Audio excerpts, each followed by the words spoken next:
গুলু আজকে তো অনেক টাকা সবজি বিক্রি করলাম, এই নে তোর ভাগের টাকা। আজকে তোকে 3000 টাকা দিলাম, কিন্তু আমাকে কম টাকা দিলেন কেন? আরে কম টাকা দিলাম কই, সমান সমানই তো ভাগ করলাম। এবার চল টাকাগুলো নিয়ে বাড়ি যেতে হবে, অনেক ক্ষুধা লেগেছে। শোন গুলু, রিমার কাছে কিন্তু এইসব টাকার কথা বলবি না, তাহলে কিন্তু তোর খবর আছে। কি রে গুলু, তুই একে একে এখানে কি করছিস? আর রনি কোথায়? রনি ভাই তো উপরে। আচ্ছা ঠিক আছে, আমি দেখতেছি। টাকাগুলো জুতার ভিতরে রেখে দেই, তাহলে রিমা কোনোদিনই খুঁজে পাবে না। এই তুমি একা করে কি করছো? টেবিলটা ময়লা হয়ে গেছে তাই পরিষ্কার করছি। এইগুলো তোদেরকে একটা নতুন রেসিপি রান্না করে খাওয়াবো। রনিকে নিয়ে ভুট্টা তুলে নিয়ে আয়। ঠিক আছে রিমা ম্যাম, এসব কাজ কাম আমার একদম ভাল লাগে না। আইডিয়া, বাপ রে বাপ, মরে গেলাম রে।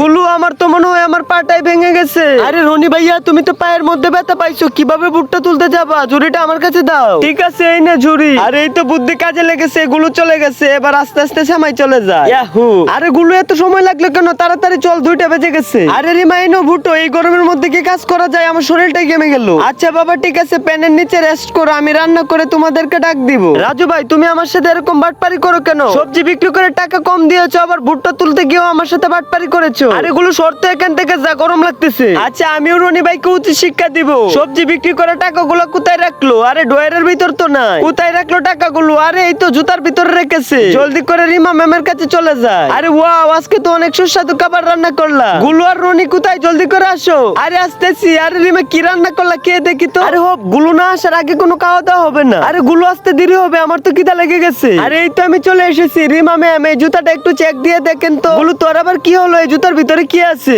আরে বাটপার, তুই এই জুতার ভিতরে টাকা লুকিয়ে রেখেছিস? তোকে তো আজকে খবর আছে। রনি ভাইকে উচিত শিক্ষা দিলাম। তোমরা লাইক সাবস্ক্রাইব করো।